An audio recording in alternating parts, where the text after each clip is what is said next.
Welcome friends, आप सभी का स्वागत है मेरी यूट्यूब चैनल रिमित इन्फो में। हम पढ़ रहे हैं history and development of computer.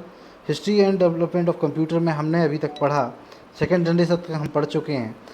बात आती है थर्ड जनरेशन की, तो थर्ड जनरेशन का जो समय था वो 1965 से लेकर के 1971 तक का जो समय था, उस समय के जितने भी कंप्यूटर डिवाइसेस बने हुए हैं थर्ड जनरेशन के आधार पर जो है कैटेगराइज किया गया है। इस समय जितने भी डिवाइसेस बने सारे के सारे इलेक्ट्रॉनिक डिवाइसेस थे बेसिकली, और it is identify by the IC.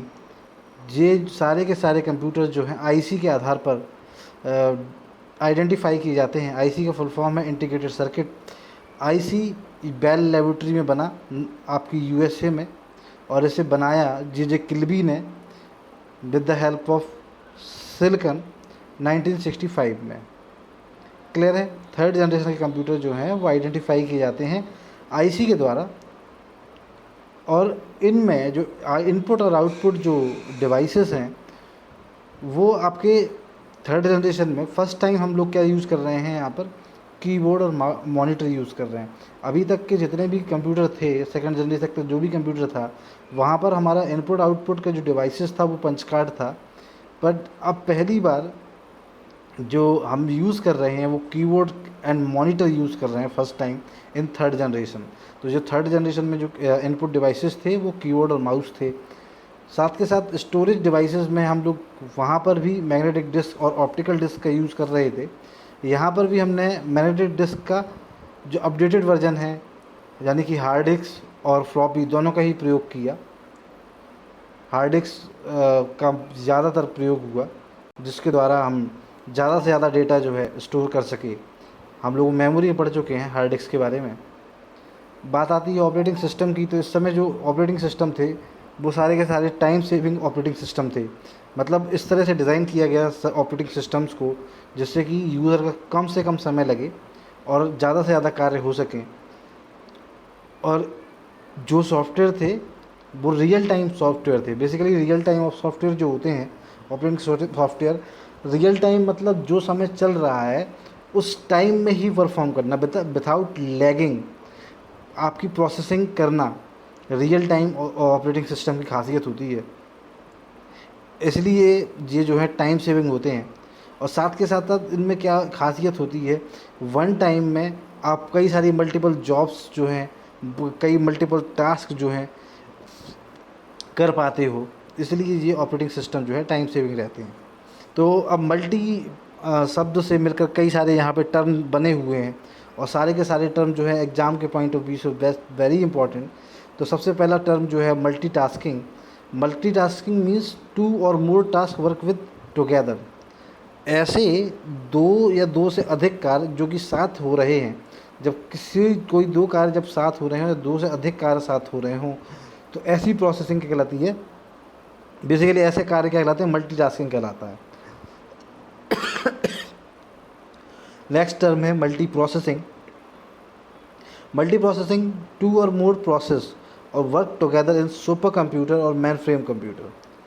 Multi processing में क्या होता है, दो या दो से अधिक कार्य एक साथ हो रहे हों, जब किस में हो रहे हों, सुपर कंप्यूटर में या मेन फ्रेम कंप्यूटर में हो रहे हों, तो ऐसी प्रोसेसिंग क्या क्या कहलाती है।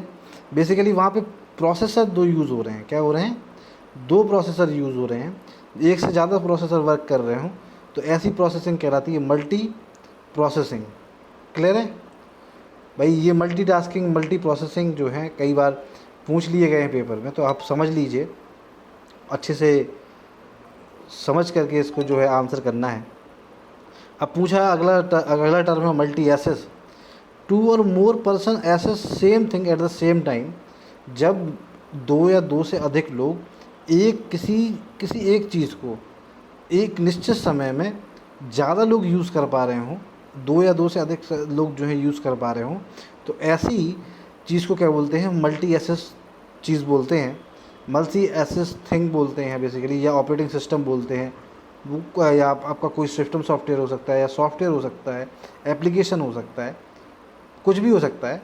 तो इसी तरह का जो एग्ज़ाम्पल है इंटरनेट है और सर्वर है, जिस सर्वर में भी हम लोग क्या है, बहुत सारे लोग जो है एक समय में रिस्पॉन्ड कर सकता है आपका सर्वर, उन्हें प्रोवाइड करता है फॉर फैसिलिटेट द वर्किंग, और वहीं इंटरनेट जो है for providing the information to the different user at the same time. That is why these are the multi access thing. Okay, तो यहाँ पे जो एक नया टर्म था मल्टी एक्सेस, वो भी हम समझ पाए। अब बात आती है मल्टी प्रोग्रामिंग की। मल्टी प्रोग्रामिंग मीन्स टू और more programs reside in the main memory. जब ऐसे दो या दो से अधिक प्रोग्राम जब मेन मेमोरी में एक साथ रिजाइड कर रहे हो, एक साथ चल रहे हों, तो ऐसी प्रोग्रामिंग बेसिकली मल्टी प्रोग्रामिंग कहलाती है। क्लियर हो गया होगा, सारे टर्म क्लियर हो गए होंगे। उस समय जो लैंग्वेजेस यूज़ की गई थर्ड जनरेशन में, उनमें पहली लैंग्वेज आती है पास्कल, दूसरी आती है बेसिक, तीसरी आती है आरपीजी। पास्कल एक प्रोसीड्यूरल लैंग्वेज थी। बेसिकली इसमें क्या है, स्टेप बाय स्टेप आप चीज़ें लिखते हैं, आप प्रोग्रामिंग करते हैं, और उसके बाद ही आप कोई चीज़ बेसिकली एक प्रोसीजर फॉलो होता है, और प्रोसीजर के साथ ही जो है वर्क आपका हो पाता है। आप एक प्रॉपर सिंटैक्स में ही सारी प्रोग्रामिंग करते हो। और पास्कल जो है 1917 में निकोलस विर्थ के द्वारा जो है डेवलप की गई। वहीं आपका बेसिक का पहले कई बार क्वेश्चन में जो है फुल फॉर्म पूछा गया, तो बेसिक का फुल फॉर्म है beginner purpose symbolic instructions code. तो बेसिक का फुल फॉर्म है beginners purpose symbolic instruction code. ये जो लैंग्वेज है ये 1964 में खोजी गई जॉन जॉर्ज किंगमैनिंग के द्वारा। एक और तीसरी लैंग्वेज जो थी वो थी आरपीजी। आरपीजी का फुल फॉर्म है रिपोर्ट प्रोग्राम जनरेटर, जो 1961 में आईबीएम के द्वारा इसे डेवलप किया गया। तो ये मेन लैंग्वेजेस थी जो कि थर्ड जनरेशन में यूज़ हुई, और ये सारी की सारी जो है हाई लेवल लैंग्वेजेस हैं। इस समय जो थर्ड जनरेशन थी उसमें जो पॉपुलर कंप्यूटर थे उनमें पहला कंप्यूटर है पीडीपी फर्स्ट, ये जिसी को हम क्या बोलते हैं पीडीपी 8 बोलते हैं। पीडीपी का फुल फॉर्म है प्रोग्राम डेटा प्रोसेसर 1, यानी कि ये कंप्यूटर जो था प्रोग्राम्ड डेटा प्रोसेसर 1, ये एक पॉपुलर कंप्यूटर था जनरेशन थर्ड का। वहीं आपका वैक्स भी एक क्या है आपका पॉपुलर कंप्यूटर था उस समय का। जो आपका पीडीपी फर्स्ट है वो फर्स्ट मिनी कंप्यूटर था आपका। इससे पहले कोई भी कंप्यूटर मिनी कंप्यूटर नहीं आया था। यहाँ पे कई सारे टर्म आ रहे हैं, mini computer, man frame computer, personal computer, इस तरह के जो वर्ड हैं इसको हम अगली लेक्चर में जो है क्लियर कर लेंगे कि आखिर कंप्यूटर कितने प्रकार के होते हैं, और उनके बेसिस पे जो भी क्लासिफिकेशन बेसिकली कंप्यूटर का वो हम नेक्स्ट लेक्चर में चर्चा कर लेंगे, जिससे कि आप क्लियर हो पाएँ कि कंप्यूटर कितने प्रकार के होते हैं और किस तरह की के इनके वर्क होते हैं, किस तरह के फंक्शन होते हैं। तो ये तो थी थर्ड जनरेशन। फोर्थ जनरेशन पे चलते हैं। फोर्थ जनरेशन जो है 1971 से आज के समय में जो टाइम चल रहा है वो सारे के सारे कंप्यूटर्स जो हैं फोर्थ जनरेशन में आते हैं। इस समय जो कंप्यूटर बने वो बने desktop, micro computer, personal computer, ये सारे के सारे क्या हैं, ये टाइप ऑफ कंप्यूटर्स के डिवाइस टाइप है बेसिकली कंप्यूटर के। तो सारे टाइप के कंप्यूटर इस समय बने जो कि अभी तक अवेलेबल हैं, और ये सारे के सारे डिवाइसेस जो हैं इलेक्ट्रॉनिक डिवाइस मशीन है। ये क्या है, इलेक्ट्रॉनिक डिवाइस मशीन है। फोर्थ जनरेशन के कंप्यूटर जो हैं आइडेंटिफाई किए जाते हैं LSI, VLSI और ULSI। बेसिकली था क्या, पहले हम लोग जो है प्रोसेसिंग के लिए IC का प्रयोग करते थे। अब हमने क्या किया, हमने एक बहुत छोटे स्केल पर IC के स्केल पर बेसिकली हमने क्या कर दिया, बहुत छोटा इंटीग्रेशन किया। कंपाउंड्स जो आपके इलेक्ट्रॉनिक कंपोनेंट्स हैं उन्हें एक बहुत छोटे एरिया में हमने क्या किया है, इंटीग्रेट कर दिया। तो इस तरह की टेक्नोलॉजी जो है IC से ऊपर उठ के LSI, VLSI और ULSI कहलाई। बेसिकली 1 सेंटीमीटर स्क्वायर एरिया में लगभग 1000 IC का जब आप इंटीग्रेशन करते हो तब LSI बनाते हो आप। LSI का फुल फॉर्म है लार्ज स्केल इंटीग्रेशन। जब आप 1 सेंटीमीटर स्क्वायर एरिया में 10,000 IC का जो है इंटीग्रेशन करते हो तो वहाँ पर आपका क्या होता है, वेरी लार्ज स्केल इंटीग्रेशन होता है। और जब ULSI का जब इंडिकेशन होता है तब आप लगभग 1 लाख IC जो है 1 सेंटीमीटर स्क्वायर एरिया में प्रयोग करते हो। तो इस तरह से क्या हुआ, आपने देखिए हम लोग शुरुआत करते हैं कहाँ से, एक वैक्यूम ट्यूब से। वैक्यूम ट्यूब का बहुत ज़्यादा एरिया था, उसके बाद धीरे धीरे हमने ट्रांजिस्टर का प्रयोग किया, ट्रांजिस्टर यूज करने के बाद हम लोगों ने आईसी का प्रयोग किया। अब हमने आईसी को, बहुत सारे आईसी को एक छोटे से एरिया में लेके आए, जिससे कि हम लोग क्या कर पाए, हम लोगों की जो प्रोसेसिंग स्पीड थी बेसिकली वो कई हज़ार गुना बढ़ गई, और हम लोग बहुत स्पीड के मामले में बहुत ज़्यादा अच्छे से परफॉर्म कर पाए। तो उसके लिए रिस्पॉन्सिबल है LSI, VLSI और USLI। ये जो है एक नए एरिया में हमें लेके जाती है स्पीड के मामले में, और प्रोसेसिंग जो है और भी ज़्यादा रियल टाइम पर बेस्ड हो पाई इनके आने से।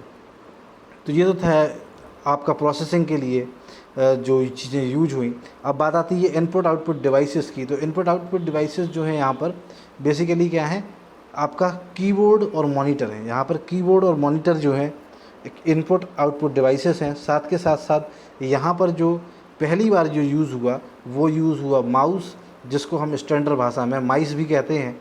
जो माउस भी यहाँ पर यूज हुआ, जो कि GUI पर बेस्ड होता है। GUI मतलब ग्राफिकल यूज़र इंटरफेस। आप इसे याद रखें, इस फुल फॉर्म को कई बार पूछ लिया जाता है। तो बेसिकली ये ग्राफिकल यूज़र इंटरफेस पर वर्क करता है। किस तरह वर्क करता है मैं पहले बता चुका हूँ, इनपुट डिवाइसेस में आप पढ़ें वहाँ पर जाके। तो स्टोरेज के लिए इसमें क्या है, मैग्नेटिक डिस्क, ऑप्टिकल डिस्क और फ्लैश मेमोरी, ये 3 टाइप की मेमोरियों का प्रयोग किया जाता है 4th जनरेशन के कंप्यूटर्स में। और इसी समय आपका नेटवर्किंग कॉन्सेप्ट्स आए, जिनमें बेसिकली इंटरनेट भी जो है, इंटरनेट जो है नेटवर्किंग कॉन्सेप्ट का ही एक टाइप है, जो कि डेवलप हुआ बाय द नेटवर्किंग कॉन्सेप्ट। तो उसी समय बेसिकली 4th जनरेशन में जो है हम लैन वैन मैन डेवलप कर पाए, जिसके द्वारा हम आज जो है इंटरनेट सर्फ कर पा रहे हैं। बेसिकली जो भी नेटवर्किंग कॉन्सेप्ट है वो हम अपने नेटवर्किंग चैप्टर में जो है अच्छे से पढ़ेंगे। आप इसके बारे में नेटवर्किंग कॉन्सेप्ट में और अच्छे से जान पाएंगे, और जो 3 टर्म आए हैं लैन वैन मैन, इनके बारे में भी बेसिकली आप वहाँ पर अच्छे से जान पाएंगे। बात आती है डेवलपमेंट ऑफ माइक्रो प्रोसेसर। तो basically development of micro processor is called processor और सेंट्रल प्रोसेसर और CPU। इस समय क्या हुआ, प्रोसेसर का भी डेवलपमेंट हुआ, साथ के साथ CPU भी डेवलप हुआ। उससे पहले ऐसी सब चीज़ें नहीं थी। हमने क्या किया, एक पूरी यूनिट तैयार की जिसमें प्रोसेसर होंगे, बहुत सारे प्रोसेसर होंगे, बेसिकली बहुत सारी IC होंगी, और जिसके द्वारा हम जो है प्रोसेसिंग करते हैं और पूरा का पूरा कंट्रोल करते हैं बेसिकली कंप्यूटर की पूरी डिवाइसेस पर। तो CPU भी इसी टाइम पर डेवलप हुआ। 1917 to 1971 में आपका आता है इंटेल 4004। ये कंप्यूटर है बेसिकली, और ये जो है फर्स्ट माइक्रो प्रोसेसर, सॉरी ये कंप्यूटर नहीं, बेसिकली इंटेल का प्रोसेसर है।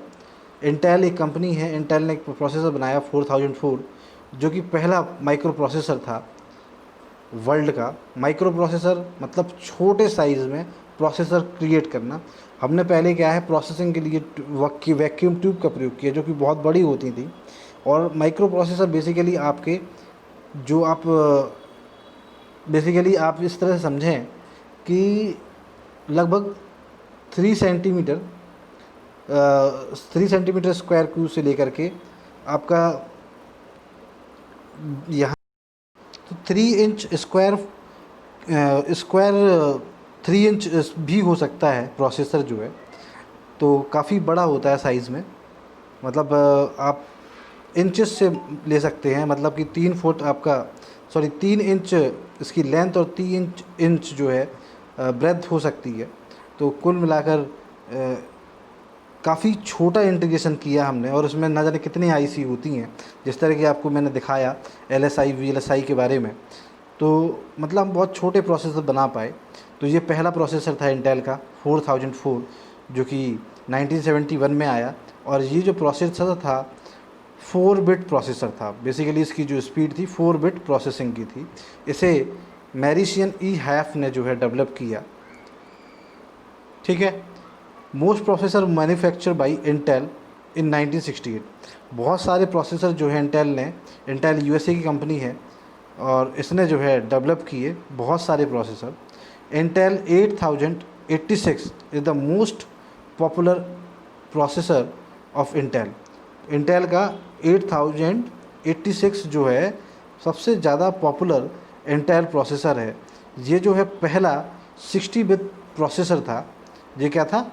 60 बिट प्रोसेसर था। अभी जैसे ही हमने देखा वहाँ पर कि 4 बिट प्रोसेसर है, ये जो है 16 बिट प्रोसेसर है। आगे चल के और भी डेवलप हुए प्रोसेसर, बहुत सारे प्रोसेसर आए। 1993 में इंटेल P1 आया। P से मतलब है पेंटियन सीरीज़ थी बेसिकली इंटेल की। तो पेंटियन फर्स्ट जो है आया 1993 में। इसकी जो लॉक स्पीड थी, यानी कि मैक्सिमम स्पीड जो थी 60 मेगाहर्ट्ज़ थी। बेसिकली काफ़ी पहले से बहुत ज़्यादा एडवांस आपका प्रोसेसर था ये। उसके बाद पेंटियम 2 आया, पेंटियम 2 1997 में आया। पेंटियम 3 इंटेल का जो बाद में जो प्रोसेसर आया पेंटियम 3 वो 2000 में आया। इसी तरह और भी सारे प्रोसेसर आए जिनमें पेंटियम 4 था।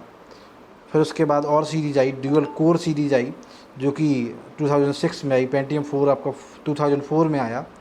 इंटेल का कोर 2 ड्यूअल जो है वो आपका 2007 में आया। और अब फिर बाद में इन्होंने जो है i3 सीरीज़ लॉन्च की जो कि 2008 में आई। फिर आई की सीरीज़ में बेसिकली i3, i5, i7 आए जो कि 2, 8 और 2010 में आए।